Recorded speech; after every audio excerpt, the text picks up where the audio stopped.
Hello, নমস্কার বন্ধুরা, welcome to your own channel blessing of অন্নপূর্ণাতে। Today we are going to make crispy cheese pop.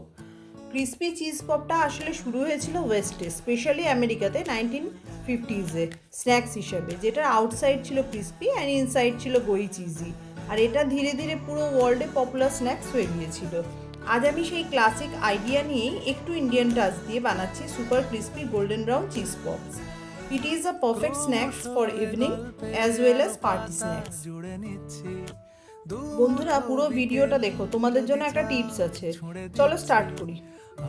আজকে আমাদের crispy cheese pop বানানোর জন্য উপকরণ লাগছে এখানে আদা, লঙ্কা, রসুন আমি বেটে রেখেছি। আর এটা আছে লঙ্কার গুঁড়ো, হলুদের গুঁড়ো, জিরের গুঁড়ো, গোলমরিচের গুঁড়ো, নুন, চিনি, সেদ্ধ করা আলু, পেঁয়াজ কুচো, কাঁচা লঙ্কা কুচো, ধনেপাতা কুচো। আর লাগছে তেল, আমি এখানে doctor choice soybean oil use করেছি। আর লাগছে ব্রেড ক্রাম্বস। আমি সিদ্ধ করা আলুটাকে গ্রেট করে নিচ্ছি। আমি কড়াইতে অল্প করে তেল দিয়ে দিলাম। এবার এতে তেলটা একটু গরম হয়ে গেছে, এতে আমি একটু পেঁয়াজ দিচ্ছি, একটা মতো পেঁয়াজ দিয়ে দিলাম মাঝারি সাইজের। পেঁয়াজটা হালকা গোলাপি হয়েছে, এতে আমি 1 চা চামচ মতো কাঁচা লঙ্কা দিয়ে দিলাম সিদ্ধ করা। নুনটা স্বাদ মতো দিতে হবে, চিনি দিলাম, 1 চা চামচ হলুদ, 1 চা চামচ লঙ্কা গুঁড়ো, 1 চা চামচ জিরের গুঁড়ো,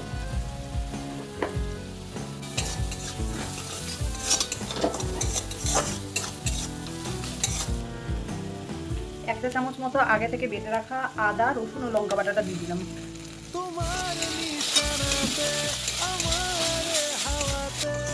মশলাটা কষা হয়ে গেছে, তেল ছেড়ে দিয়েছে, বোঝাই যাচ্ছে মশলাটা কষা হয়ে গেছে। এবার এতে আমরা 1 চা চামচ গোলমরিচের গুঁড়ো দিয়ে দিলাম।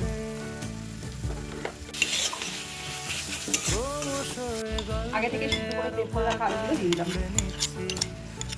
এবার মশলাটাকে আলুর সাথে ভালো করে মিশিয়ে নেব। 1 চামচ চালের গুঁড়ো অ্যাড করে দিচ্ছি, আবারও ভালো করে মিশিয়ে নেব। আলুটা একটু শুকিয়ে নেব।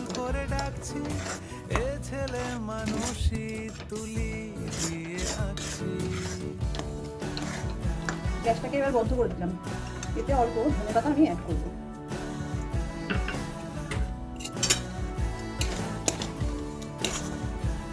এবার একটু গ্রেট করা চিজ দিয়ে দিচ্ছি। এবার চিজটাকে আলুর সাথে ভালো করে মিশিয়ে আমি এটাকে নর্মাল গরম উষ্ণতায় একটু ঠান্ডা হতে দেবো। এবার একটু ডিম ফাটিয়ে দিলাম, অল্প একটু নুন দিয়ে দিলাম, ডিমটাকে ফেটে নেব।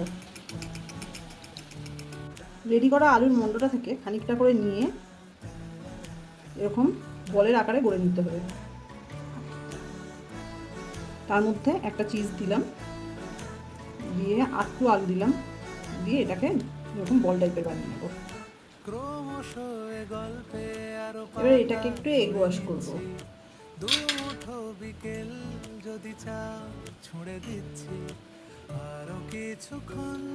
করে নিয়ে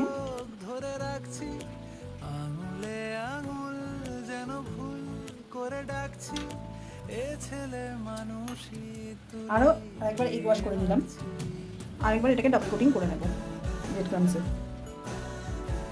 এইভাবেই সবকটা রেডি করে নেব। সবকটা গুঁড়ে নিয়েছি। ক্রিসপি চিজ পপগুলো ফ্রাই করার জন্য কড়াইতে তেল দিয়ে দিলাম। এটা তেলটা গরম হবে, তারপরে আমি ওগুলো এক এক করে দেবো। তেল থেকে ধোয়া উঠছে, তেলটা গরম হয়ে গেছে। এবার আমি এক এক করে ক্রিসপি চিজ পপগুলো ছেড়ে দেবো তেলের মধ্যে। এগুলোকে গোল্ডেন ব্রাউন করে ভাজতে হবে। বন্ধুরা, তোমাদের বলেছিলাম না যে একটা টিপস দেবো, তো শোনো, এই যখন তেল খুব গরম থাকবে তখনই ক্রিসপি চিজ পপগুলো দিয়ে দিতে হবে। আর এটা যখন ভাজা হয়ে যাবে উঠিয়ে নিয়ে কোথাও বন্ধ করে রাখবে না, খোলা রাখবে, তাহলে এটা অনেকক্ষণ ক্রিসপি থাকবে। এবার এগুলোকে গোল্ডেন ব্রাউন করে ভেজে নেব। আমার এগুলো ভাজা হয়ে গেছে গোল্ডেন ব্রাউন করে।